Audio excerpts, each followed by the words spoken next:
আমরা আজকে বিষয়ে আলোচনা করব অজুর কটা ফরজ। অজুর ফরজ মোট হলো 4টে। 1 নম্বর হলো কি মুখমণ্ডল ধৌত করা, অর্থাৎ কপালের উপরিভাগের চুলের গোড়া হইতে কানের লতি পর্যন্ত, অর্থাৎ এক কানের লতি হইতে অপর কানের লতি পর্যন্ত একবার ধৌত করা।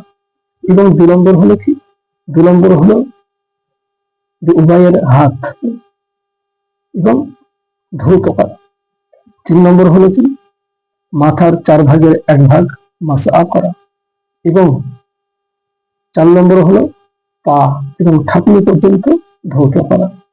উপযুক্ত 4টি ফরজের মধ্যে যদি কোনো একটি জায়গায় যদি শুকনো থাকে, চুল পরিমাণ যদি শুকনো থাকে, তাহলে অজু দুরস্ত হবে না, অজু হবে না।